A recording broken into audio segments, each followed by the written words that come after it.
سال رمضان کے دوران طلبہ کے GCSE کے امتحانات آ رہے ہیں، کیا طلبہ رمضان کے روزے مؤخر کر سکتے ہیں؟ جی بالکل کر سکتے ہیں، کسی بھی ضرورت کے تحت، مشقت کے تحت آپ روزے مؤخر کر کے دوسرے دنوں میں رکھ سکتے ہیں۔ بلکہ اگر وہ صورت پیدا ہو جائے جو بعض مغربی ملکوں میں پیدا ہو جاتی ہے یا شمال کے بعض ملکوں میں پیدا ہو جاتی ہے کہ روزہ بہت لمبا ہو جاتا ہے یا بہت سخت ہو جاتا ہے، تحمل اس کا ممکن نہیں ہوتا، تو اس میں بھی آپ رمضان کو مؤخر کر سکتے ہیں اور کسی دوسرے موسم میں روزے رکھ سکتے ہیں۔ یہ تو اللہ تعالیٰ نے خود قرآن مجید میں بتا دیا ہے۔ دیکھیں، دین مفتی کا اپنا نہیں ہے،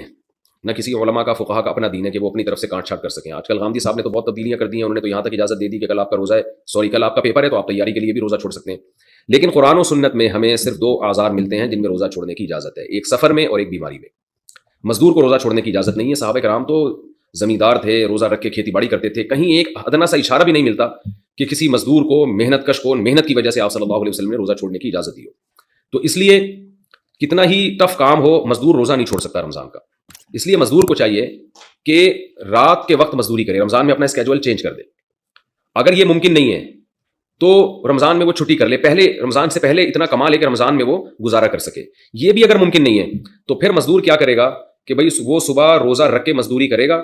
اور حتی الامکان وہ بھوک اور پیاس کو برداشت کرے، اور جب ناقابل برداشت حالت ہو جائے، اس کو یہ خطرہ ہو کہ میں نے اگر روزہ نہیں توڑا تو مجھے کوئی بیماری لگ جائے گی یا میں بے ہوش ہو جاؤں گا یا خدا نخواستہ مر جاؤں گا، تو ایسی کنڈیشن میں ہر شخص کے لیے روزہ توڑنا جائز ہے۔ یعنی بیمار ہونے کا خطرہ ہو، غالب گمان ہو، بے ہوش ہونے کا خطرہ ہو یا مرنے کا خطرہ ہو، تو پھر ہر آدمی کے لیے روزہ توڑنا جائز ہے، مزدور کے لیے بھی، کسی اور کے لیے بھی۔ تو مزدور بھی ایسی کنڈیشن میں روزہ توڑ سکتا ہے، توڑ دے گا تو گناہ نہیں ہوگا، بعد میں قضا کرے وہ، لیکن حتی الامکان برداشت کرے۔ جب ناقابل برداشت ہو جائے، اور ناقابل برداشت کا مطلب ہے کہ بیماری کا خطرہ ہو یا موت کا خطرہ ہو،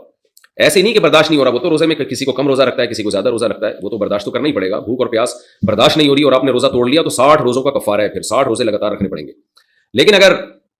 اتنا ناقابل برداشت ہو گیا کہ آپ کو ڈر ہے کہ بھائی نہیں توڑا تو میں بے ہوش ہو جاؤں گا یا کوئی بیماری ہو جائے گی مجھے، یا جیسے شوگر کے مریضوں کو شوگر لیول لو ہوتا ہے، ان کو تو موت کا خطرہ ہوتا ہے، یا یہ کہ میں مر جاؤں گا یعنی موت کا خطرہ ہے، تو ایسی کنڈیشن میں پھر اس کے لیے روزہ توڑنا جائز ہے۔ تو ایسا مزدور فقہا کہتے ہیں روز روزہ رکھے گا، روز روزہ توڑ دے گا اگر یہ خطرہ ہو، کیونکہ ایسے مزدور کے لیے روزہ چھوڑنے کی دلیل ہمارے پاس نہیں ہے، روزہ توڑنے کی دلیل ملتی ہے ہمیں، تو چھوڑا نہیں جائے گا۔ تو اس لیے مزدوروں کو چاہیے کہ رات کو مزدوری کریں، اور اگر یہ ممکن نہیں ہے تو رمضان سے پہلے اتنا کما لیں کہ رمضان میں ان کے لیے گزارا آسان ہو بغیر مزدوری کے۔ اور اگر یہ بھی ممکن نہیں ہے، ظاہر ہر ایک کے لیے ممکن نہیں ہوتا، بعض لوگ بیچارے روزانہ دہاڑی پر ہوتے ہیں، اتنے غریب ہوتے ہیں کہ ان کو کسی دن مزدوری نہ کریں تو وہ ان کی آمدنی بیچاروں کی ختم ہو جائے، تو عام لوگوں کو بھی خیال کرنا چاہیے ایسے مزدوروں کا۔ لیکن پھر بھی اگر کوئی انتظام نہیں ہوتا تو پھر مزدور پر لازم ہے کہ وہ روزہ رکھے۔ میرے پاس لوگوں کی کالز آتی ہیں کہ وہاں گرمی ہے، تھر کے ریگستان میں ہم محنت کر رہے ہیں، اور بعض لوگ کہتے ہیں کہ ہم جناب ادھر دبئی میں ریگستانوں میں پروجیکٹ پہ کام کر رہے ہیں، ہم کیسے روزہ رکھیں؟ تو بھائی روزہ رکھنا پڑے گا، کیونکہ اللہ کا حکم ہے فمن شہد منکم الشہر فلیصم، جو بھی رمضان کا مہینہ پائے گا اسے چاہیے کہ وہ روزہ رکھے، اور اللہ کا آرڈر ہے یہ۔